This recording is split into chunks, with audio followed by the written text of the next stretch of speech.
He's just a useless husband, my wife said in open court. Not angrily, not emotionally, like she was reading a conclusion she'd already reached years ago. I stayed silent. The judge didn't respond right away. She looked past my wife and focused on her attorney instead. Her eyes narrowed not with anger, but with curiosity. Then she asked a question that cut through the room. "Counselor," she said, "are you certain you understand who Mr. Hartwell is and what he actually does?" My wife stiffened. Her attorney hesitated. And for the first time that morning, Lydia Hartwell's confidence cracked. The clock above the judge's bench read 9:14 a.m. when Lydia finished speaking. Courtroom 3B of the DuPage County Courthouse was smaller than people imagine when they think of court. No dramatic echo, no gallery packed with spectators, just worn wooden benches, fluorescent lighting, and the faint smell of paper and disinfectant that clings to government buildings no matter how often they're clean. I sat at the respondent's table with my hands folded, palms resting flat against the surface. I'd learned years ago that clenched fists invite interpretation. Still hands don't. My name is Ethan Cole Hartwell. I'm 52 years old. I've been married to Lydia for 26 years, and until 3 weeks before this hearing, no one had ever suggested out loud in writing or otherwise that I was incapable of managing my own life. Lydia stood a few feet away from me, angled toward the judge. Navy blazer, neutral makeup, the pearl necklace she wore whenever she wanted to look composed but sympathetic. She had practiced this version of herself carefully. I recognized it because I'd lived with it for decades. Her attorney, Trent Walden, had just finished outlining her petition. He described Lydia as a wife who had carried the financial and emotional responsibilities of the household for years. He described me as withdrawn, passive, and chronically disengaged from long-term planning. He emphasized concern, stability, protection. Then Lydia delivered the sentence she'd clearly saved for impact. "He's just a useless husband," she said. "He doesn't understand finances. He never has." She didn't look at me when she said it. I didn't react. Not because it didn't hurt, but because reacting would have served her narrative. Lydia had always believed silence meant emptiness. She mistook restraint for absence. That misunderstanding was the foundation of everything that followed. Judge Marlene Sykes leaned back slightly in her chair. She was in her mid-60s, silver hair, neatly cut reading glasses balanced low on her nose.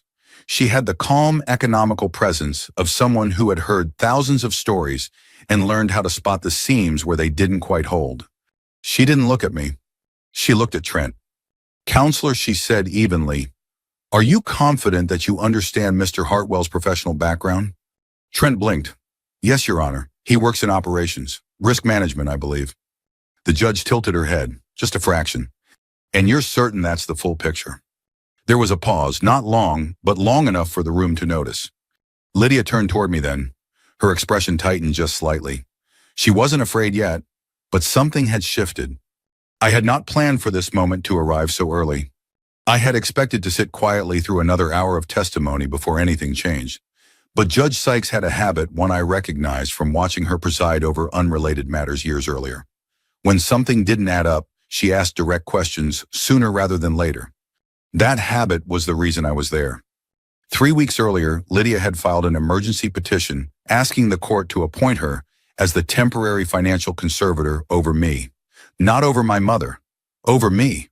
She claimed I was unable to recognize exploitation, unable to manage assets responsibly, and emotionally impaired by long-standing disengagement.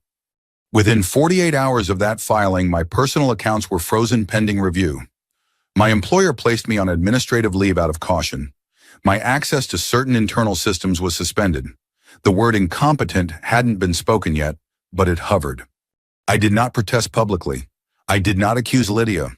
I did not call family members to argue my case. I read. I've spent most of my adult life working in compliance and internal risk analysis. Not the flashy kind. I don't chase headlines or testify regularly in courtrooms. I support investigations. I review financial systems. I document inconsistencies and advise companies when something feels off. Occasionally, rarely, I've been asked to explain findings in legal proceedings. Quiet work, uncelebrated work. Work Lydia had always dismissed as paper shuffling. When my mother, June Cole, suffered a mild stroke 8 months earlier, Lydia had offered to handle the logistics. Appointments, accounts, documents. She said it would take pressure off me while I focused on caregiving. I let her. June trusted Lydia, or perhaps she trusted the marriage. Either way, papers were signed during periods of fatigue, accounts were accessed for convenience. Lydia became the point of contact for institutions that had once dealt directly with my mother. Then June died. 3 weeks after the funeral, Lydia's petition arrived. Sitting in that courtroom listening to my wife describe me as useless, I felt something unexpected, not anger, but clarity. Lydia wasn't improvising. This was a plan that required me to remain exactly who she believed I was, quiet, unobservant, disengaged. She didn't realize that silence had never meant I wasn't paying attention. Judge Sykes tapped her pen lightly against the bench. "Mr. Hartwell," she said, finally turning to me, "you've remained silent so far. Is that intentional?" "Yes, Your Honor." "Why?" I met her gaze. "Because this petition depends on assumptions, and assumptions tend to collapse when facts are introduced too early." The courtroom stilled. Lydia inhaled sharply. Judge Sykes studied me for a moment longer, then nodded. "Very well," she said. "Ms. Mercer, you may proceed when ready." Dana Mercer, my attorney, rose slowly from her seat, and Lydia Hartwell, for the first time since filing that petition, looked uncertain. The first time Lydia called me useless, it wasn't in court. It was at our kitchen table years earlier on an evening that smelled faintly of burnt coffee and lemon cleaner. Ryan had just left for college. Hannah was still in high school.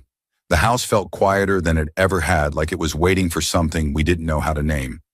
Lydia stood at the counter sorting mail, flipping envelopes with quick, irritated movements.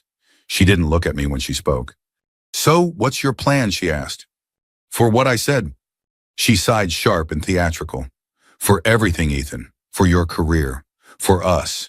You just float." I remember nodding. I remember saying nothing. At the time, I thought restraint was maturity. I thought silence kept arguments from becoming scars. What I didn't understand yet was that silence can be repurposed. Over time, Lydia turned it into evidence. Our marriage had always run on parallel tracks.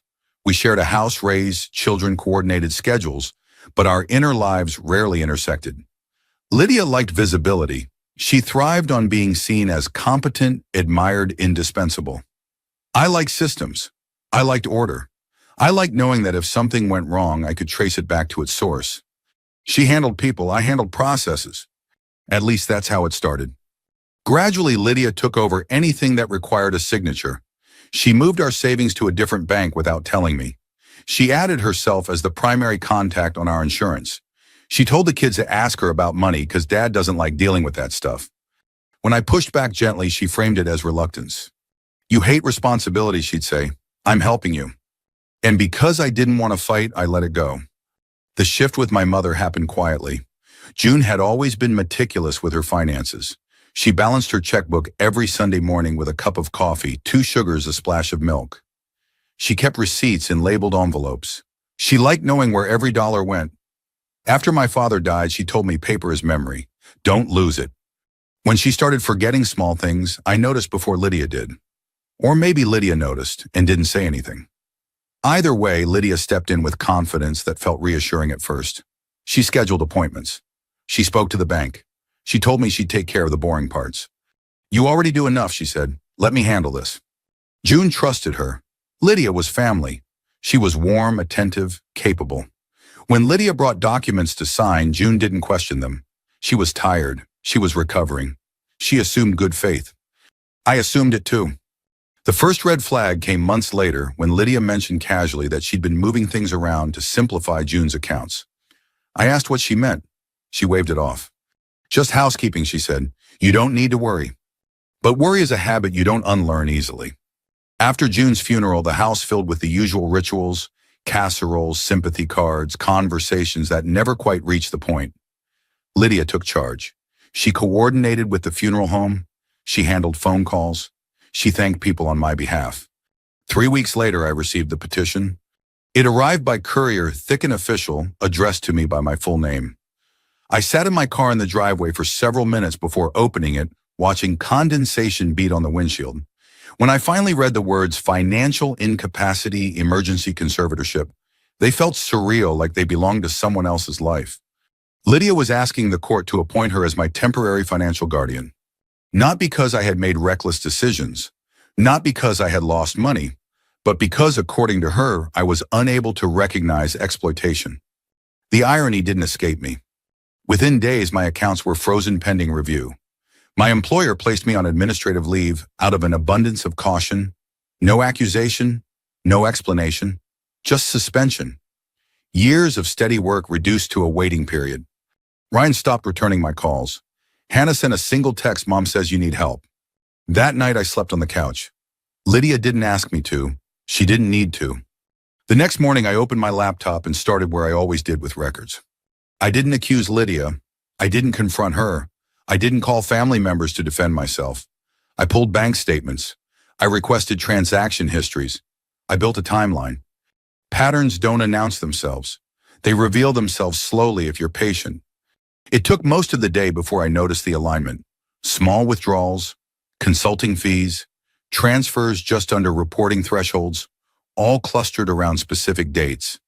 Dates Lydia had visited my mother alone.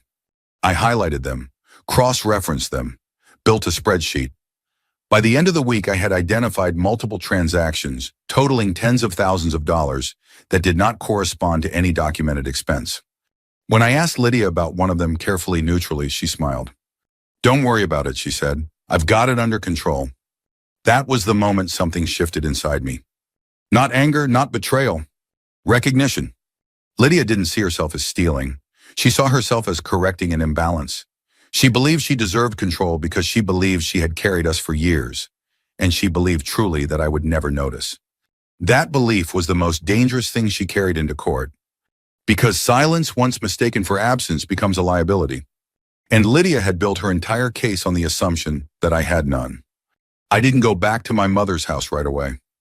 That surprised even me. For days after the petition arrived, I stayed in our home, moving through rooms that suddenly felt provisional. Lydia was careful during that time. Not kind careful.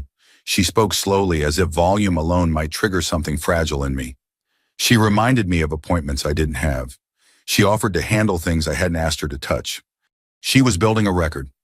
So I waited. When I finally drove to June's house, it was a gray Thursday morning. The kind of Midwestern gray that flattens everything, makes colors recede. Oak Park was quiet, the neighborhood unchanged in ways that felt almost accusatory. Same brick ranches, same hedges trimmed just enough, same sidewalks my mother used to sweep every Saturday, like someone might be grading her. I parked in the driveway and sat there longer than necessary, hands resting on the steering wheel. The house didn't look like a crime scene. It looked like a life paused mid-sentence. I let myself in. The air smelled like lavender and old books. June's smell. The living room was tidy but lived in. A throw blanket folded over the arm of the couch. A stack of library books on the side table. Her reading glasses upside down, exactly where she always left them. I went straight to the spare bedroom. June kept her records in a 4-drawer filing cabinet, beige and unremarkable. Utilities, medical, banking, taxes. She labeled everything in neat block letters. After my father died, she told me, "If something happens to me, you'll know where to look." I opened every drawer. At first, nothing looked wrong. Statements were there, correspondence, copies of checks. But after an hour, patterns began to fray. Envelopes resealed, statements out of sequence, gaps where originals should have been. I pulled everything onto the bed and started sorting by date. That was when I found the power of attorney. It wasn't hidden. It didn't need to be. It sat in a folder marked legal file neatly between older documents. June's signature was there. Real. Uneven in a way that matched the weeks after her stroke. The language was broad, too broad. It granted authority over financial decisions without meaningful limitation. But what caught my attention wasn't the scope. It was the timing. The document was signed on a day June's neurologist had noted increased confusion. Not incompetence, just vulnerability. Enough to make consent questionable, enough to make pressure effective. I photographed the document and kept searching. The journal came later. It was tucked between 2 photo albums in the hall closet, a brown leather notebook worn soft at the edges. The kind of thing you don't buy by accident. June had always liked objects that lasted. The first entry was dated 15 months before her death. Lydia called today, it read. Said she wanted to help more. Sounded sincere. I want to believe it. The entries were short at first. Dates, visits, Notes about fatigue, Lydia bringing groceries, Lydia asking questions about accounts. Then the tone shifted. Foggy day. Lydia had papers, said they were to help her talk to the bank. I signed, shouldn't have. Too tired to argue. 2 weeks later, better day, looked at papers. Power of attorney. I didn't mean to give that. Embarrassed. Don't want to trouble Ethan. My chest tightened. The last entry was addressed to me. If you're reading this, something has gone wrong. I didn't forget who you are. I know what you do. I trusted you to see what I couldn't. I sat on the floor of that closet for a long time. Not crying, just breathing. When I left the house, I took copies of everything. Originals stayed where they were. Evidence matters more when it hasn't been disturbed. That afternoon, I called Dana Mercer. Dana didn't react emotionally when I told her what I'd found. She asked questions, precise ones, dates, names, medical context. She listened the way investigators listen, without interrupting, without filling silence. This isn't about notary fraud, she said when I finished. It's about exploitation during vulnerability. That's worse, I said. Yes, she replied, which is why we have to be careful. She explained how these cases actually unfold. Adult Protective Services gets involved.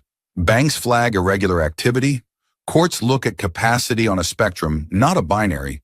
Lydia's petition wasn't just aggressive, it was risky. If the court believed June had been vulnerable, everything Lydia touched would be scrutinized. What do you want to do? Dana asked. I thought of the journal, of my mother's careful handwriting, of the way she'd protected herself without confrontation.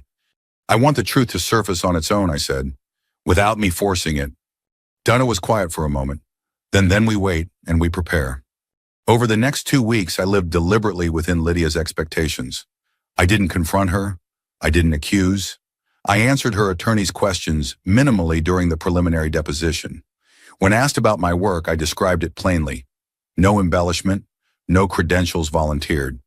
Internal audit consultant, compliance support, risk analysis. Lydia watched the deposition via video link. I saw her relax as it progressed. She smiled when I answered simply. She nodded when I didn't explain myself. She mistook restraint for surrender. In the background, Dana worked. She requested bank records through proper channels. She coordinated with compliance officers who flagged transactions that didn't match stated purposes. She quietly alerted Adult Protective Services, triggering a parallel review. Not an accusation, an inquiry. By the time the hearing approached, multiple systems were moving independently. That was important. Truth carries more weight when it doesn't rely on one voice. The night before the hearing, I returned to June's house one last time. I didn't go inside. I sat in my car parked along the curb watching the porch light cast a familiar glow. I thought about how my mother had prepared for this without knowing exactly how it would unfold. She hadn't raised her voice. She hadn't accused. She had left a trail. In court the next morning when Lydia spoke and Trent repeated her narrative, I stayed silent. When Judge Sykes asked her question, when the room paused, I understood that we had reached the point my mother had anticipated. The point where quiet work begins to speak for itself. Courtroom 3B felt different after the judge's question. Not louder, not tense in the way people expect. It felt alert, as if the room itself had leaned forward, waiting to see which version of reality would hold. Judge Sykes didn't rush. She adjusted her glasses, glanced once at the case file in front of her, then looked directly at Dana Mercer. Miss Mercer, she said, you may proceed. Donna stood slowly. No dramatics, no pacing. She placed one hand on the table, grounding herself, and spoke in a tone that suggested she wasn't here to argue, only to clarify. Your Honor, Dana began, this petition is built on the assertion that Mr. Hartwell lacks the capacity to recognize financial exploitation. What we intend to show is that the opposite is true, and that the exploitation occurred because someone believed he wouldn't notice. She started with the bank records. Not all of them, just enough. A simple timeline appeared on the monitor. Dates on the left, transactions on the right, withdrawals, transfers, and payments labeled as administrative support and consulting. Nothing flashy, nothing obviously criminal on its own. These transactions, Dana said, pointing to the screen, occurred over a 10-month period. Each coincides with a visit by Ms. Hartwell to June Cole's residence. Not to medical appointments, not to banks, to the residence. Trent Walden rose halfway out of his seat. Objection. Overruled, Judge Sykes said calmly. Proceed. Dana didn't linger. Next, she said we address the power of attorney. She did not accuse Lydia of forging it. Instead, she framed it clinically. This document was executed on a date when Ms. Cole's neurologist documented increased confusion and reduced executive functioning, not incompetence, vulnerability. Judge Sykes leaned forward slightly. In Illinois, Dana continued capacity is not binary. Consent obtained during vulnerability, especially without independent counsel, requires scrutiny. Lydia crossed her arms tightly. Donna moved on. After execution of this document, Ms. Hartwell gained expanded access to Ms. Cole's accounts. That access coincides with a marked change in transaction behavior. She clicked to the next slide. Prior to this date, Ms. Cole's spending patterns were consistent for over a decade. Utilities, groceries, pharmacy. Afterward, we see discretionary withdrawals with no corresponding invoices, no medical billing, and no documentation supporting their stated purpose. Trent objected again. This time his voice lacked confidence. Judge Sykes overruled him without looking up. Dana paused. Your Honor, she said before proceeding further, I believe context is important. She turned slightly toward me. Mr. Hartwell, she said, can you explain briefly what your role has been professionally for the last 20 years? I stood. I work in internal compliance and risk analysis, I said.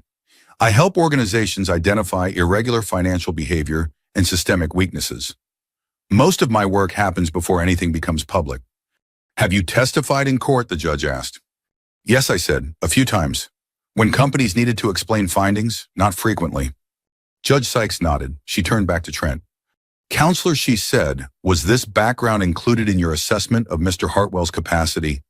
Trent hesitated. We understood his role to be limited. That Judge Sykes replied evenly appears to be an assumption. Lydia stood abruptly. He doesn't like attention, she said sharply. He hides behind spreadsheets. That doesn't make him competent. Judge Sykes raised a hand. Ms. Hartwell, sit down. Lydia didn't argue, but her jaw tightened. Dana resumed. She did not introduce the journal yet. Instead, she presented a summary from Adult Protective Services, not a conclusion and inquiry. A PS had been notified. A preliminary review had begun. Banks had flagged irregularities independently. This court, Dana said, was asked to intervene because Ms. Hartwell claimed her husband could not recognize exploitation. Yet multiple institutions did so without his prompting. The judge's expression changed. Ms. Mercer, she said slowly, are you suggesting that this petition itself triggered a broader review? Yes, Your Honor. And that review is ongoing? Yes. Silence settled again, heavier this time. Judge Sykes folded her hands. Ms. Hartwell, she said, turning to Lydia, you requested emergency authority over your husband's finances. Based on what I've heard, that request appears premature. Lydia opened her mouth, then closed it. I am denying the petition, Judge Sykes continued, with prejudice. She paused. And given the evidence presented and the independent inquiries now underway, I am referring this matter to the district attorney for further review. The words landed softly, but they landed. Lydia's shoulders dropped, not in shame, but in calculation. She had lost control of the timeline. Judge Sykes looked at me again. Mr. Hartwell, she said you were right to remain silent. I nodded once. As the gavel struck, I felt no surge of triumph. Only a sense of alignment, like something that had been skewed was finally straightened. Outside the courtroom, Dana leaned toward me. This part is over, she said quietly. The next part won't be. I knew that. Because when systems begin to move, they rarely stop at the first truth they uncover. The courthouse doors closed behind us with a sound that felt final, but wasn't. Outside, the air carried the sharp edge of early spring, cold enough to keep people moving, not cold enough to excuse staying inside. Dana walked beside me toward the parking lot, her pace measured. The petition's denied, she said, but that's not the end of this. I know, I replied. What surprised me was how little relief I felt. The denial had lifted an immediate threat, but it hadn't restored anything Lydia had taken. Accounts were still under review. My employer was still cautious. My children were still caught between versions of the same story. And now the systems had noticed. Within 48 hours, the audit expanded. It didn't happen dramatically. There were no sirens, no confrontations. Banks simply did what banks are trained to do. When Adult Protective Services opens a preliminary inquiry, they widen the scope. June's accounts were examined alongside any joint accounts Lydia had access to. Transaction histories were requested going back years, not months. Patterns were compared across institutions. Dana called me that night. A PS is involved formally now, she said. They're not accusing, they're documenting. That matters. Does Lydia know, I asked. Not yet, Dana said, but she will. Lydia didn't come home that evening. Instead, she sent a text, short clip performative. We need to talk. You embarrassed me today. I didn't respond. The next morning, my phone rang before 8. Ryan. His voice was tight, controlled in the way people sound when they're trying not to choose sides. Mom says the judge overreacted, he said. She says you set this up. I leaned against the kitchen counter and closed my eyes. What do you think? A pause, long enough for me to hear traffic through the phone. I don't know, he admitted. She's always handled things. You've always stayed out of it. That's not the same as not paying attention, I said. He exhaled. Hannah's upset. She hasn't called, I said. She's scared, Ryan replied. Mom told her to stay out of it. That tightened something in my chest. Tell her she doesn't have to choose, I said. She just has to tell the truth to herself if no one else. Ryan didn't answer right away. Okay, he said finally. I'll tell her. We hung up and the house felt cavernous. Later that afternoon, Dana forwarded an email from a bank compliance officer. The tone was neutral, procedural.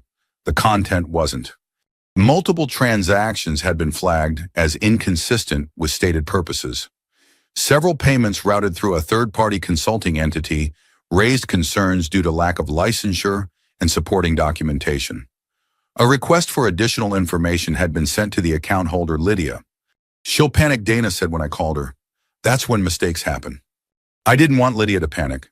Panic makes people unpredictable. I wanted her to explain. Explanations leave trails. 2 days later, APS contacted me directly. A caseworker named Elaine Morris introduced herself over the phone. Her voice was calm, practiced. We're conducting a standard review related to June Cole's accounts, she said. We'll need to speak with you and your wife separately.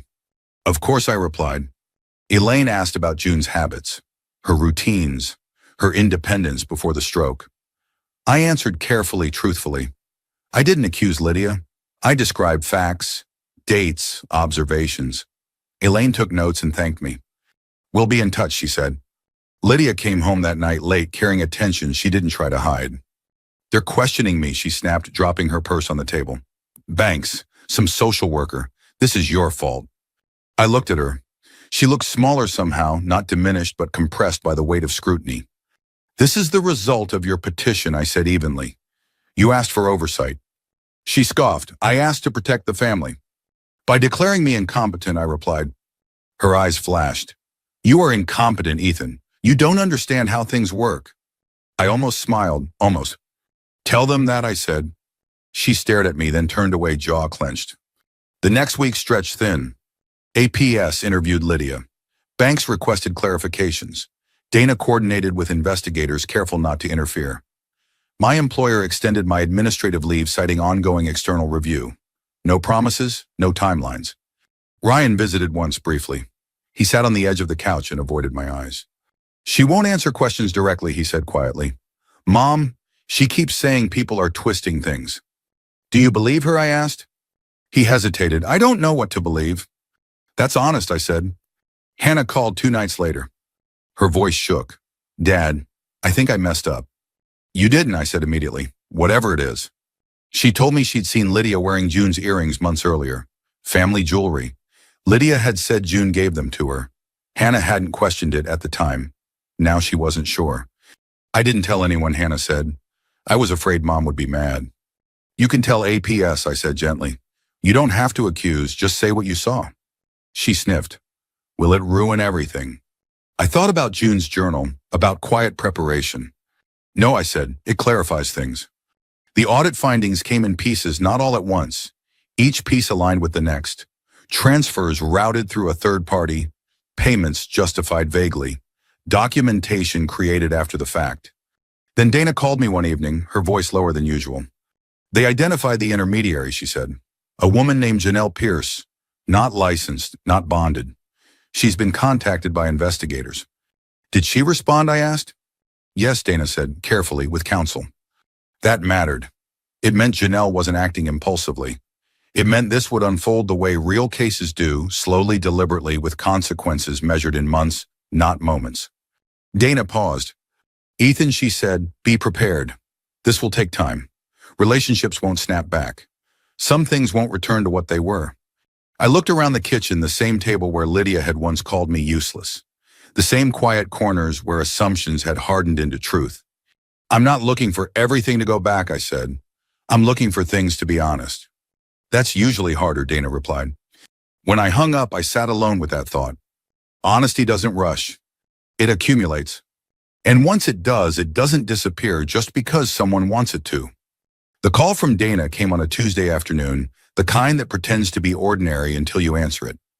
They've contacted Janelle Pierce formally, she said. With counsel present, she hasn't confessed to anything, but she's cooperating. I sat at the dining table, my laptop closed, the house quiet, in that way it had learned to be. What does that mean exactly? It means she's answering narrowly, Dana replied. Providing records when compelled. No speeches, no texts. This is how people protect themselves when they realize the ground has shifted. I nodded even though she couldn't see me. That was consistent with everything I'd seen so far. People who think they're in control improvise. People who know they're exposed follow procedures. Over the next 3 weeks, the investigation expanded in small, methodical steps. A PS completed its initial assessment and referred the matter to the county. Bank compliance units issued follow-up requests. Subpoenas were drafted, not dramatic, just precise. Every request pulled another thread. Lydia tried to regain control by appearing cooperative. She attended interviews. She answered emails promptly.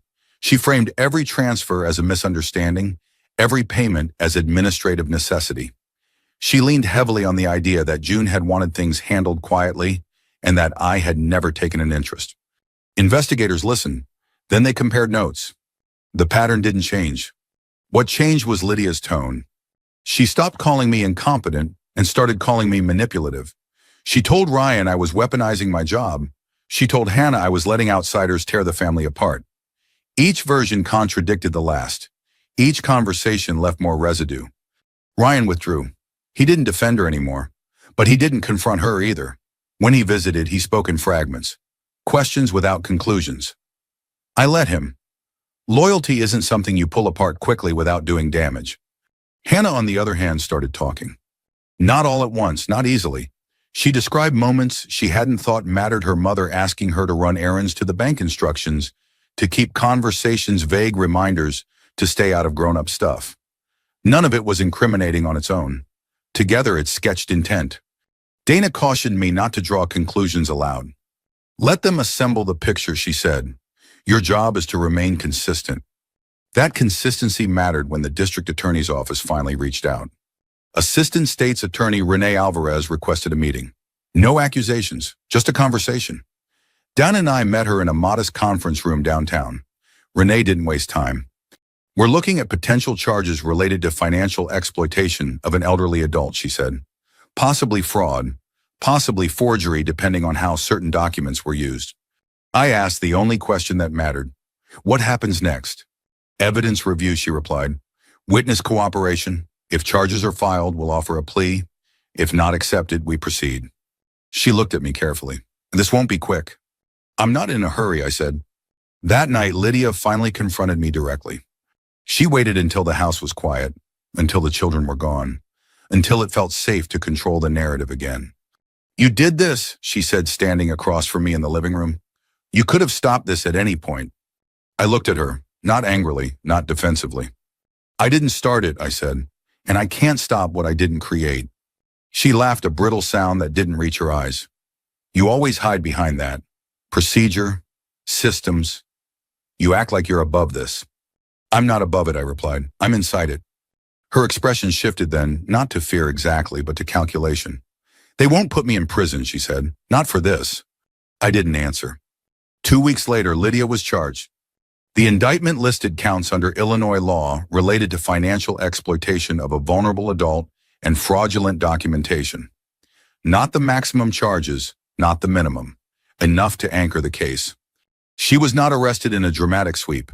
She was notified through counsel and surrendered voluntarily. The process was procedural, predictable, public record, but not spectacle. Trent Walden withdrew as her attorney the following day. The plea negotiations took months. Lydia rejected the first offer, then the second. She insisted on explanations that contradicted the evidence. She blamed stress. She blamed marriage. She blamed me. Finally, the paper trail closed the remaining exits.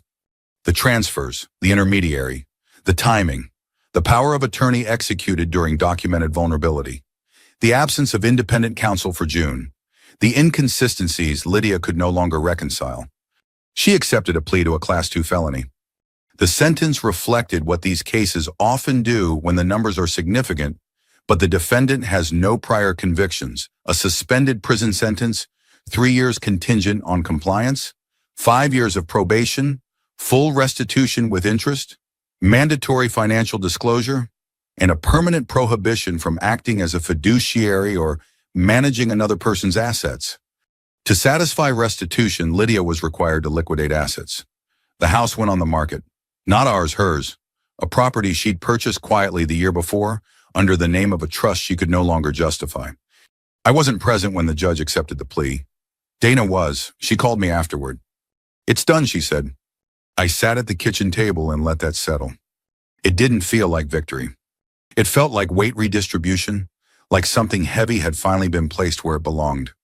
The consequences extended outward. My employer reinstated me, but not immediately.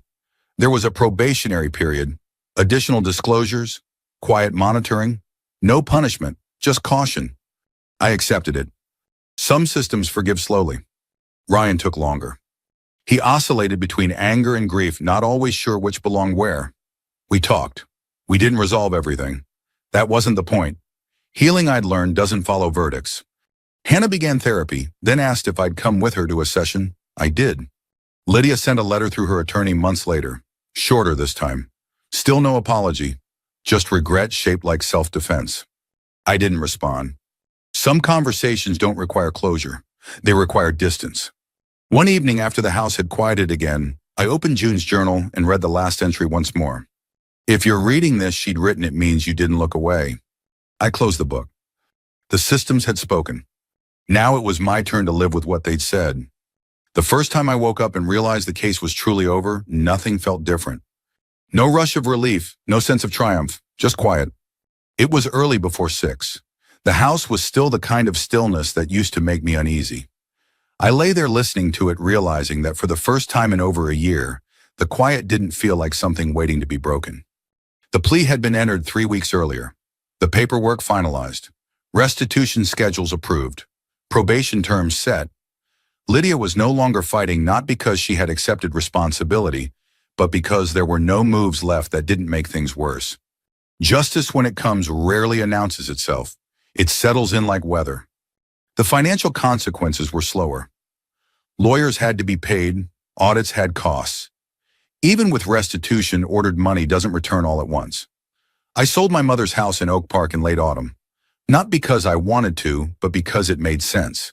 Because holding on to it would have meant clinging to something that had already served its purpose. On the last day before closing, I walked through the empty rooms one final time. The house echoed, not with ghosts, just with absence. I stood in the kitchen where June had once balanced her checkbook every Sunday morning, 2 sugars in her coffee, a small notebook always open beside her. I took the journal from my bag and placed it on the counter. I didn't look away, I said quietly, not to anyone in particular. Then I closed the door. Work resumed gradually. My employer reinstated me with conditions: additional oversight, periodic disclosures, a quiet reminder that trust once shaken takes time to rebuild, even when you're not the one who caused the fracture. I accepted that without resentment. Systems don't run on emotion, they run on consistency. And I knew how to be consistent. Ryan didn't come around right away. Months passed where our conversations stayed careful, almost scripted. He was polite. He asked about work. He avoided talking about his mother. I didn't push. Loyalty doesn't vanish just because facts arrive. It has to unwind on its own. The turning point came unexpectedly. He called one evening and asked if I still had June's old recipe box. I found something, he said. He came over that weekend and pulled a folded piece of paper from his pocket. A bank notice, dated years earlier, addressed to June, forwarded to Lydia's email. I found it in Mom's old files, Ryan said quietly. She never mentioned it. I don't know why. I looked at him, at the way his hands shook just slightly as he held the paper. It's okay, I said. You don't have to fix this. I know, he replied. I just needed you to know. I see it now. That was enough. Hannah's healing looked different. Therapy helped. Distance helped. She didn't excuse Lydia, but she didn't sever herself completely either. She learned slowly that loving someone doesn't require defending their choices. Watching her learn that taught me something too. Lydia never apologized. She complied. She attended mandated sessions. She paid restitution. She followed probation terms. But remorse, real remorse, requires looking inward, and Lydia had spent too long outsourcing that work. I stopped expecting it. Months later, I received one final letter. Not from Lydia, but from the court clerk. Confirmation that restitution had been completed, that June's estate was officially closed. That chapter sealed. I sat at the kitchen table that evening with nothing spread out in front of me. No documents, no timelines, no spreadsheets. Just a cup of coffee and the quiet I'd once mistaken for emptiness. I thought about the word useless. How easily it had been said. How confidently it had been believed. Silence doesn't mean ignorance. Calm doesn't mean weakness. And being underestimated is only dangerous if you believe it too. Lydia thought my quiet made me invisible. She thought my restraint meant disengagement. She thought paper was something you could rearrange without consequence. She forgot that paper remembers. If you're still here, thank you for listening, for staying with this story through its uncomfortable parts. If you've ever been dismissed, overlooked, or quietly erased by someone who thought you wouldn't notice, I'd like to hear from you. Leave a comment and tell me where you're watching from. Tell me what time it is there. These stories don't exist in isolation. They live in the spaces we recognize ourselves. And if you want to keep walking through stories like this, stories about dignity and the long arc of quiet justice, subscribe. There are more ahead, and I'd be honored to share them with you.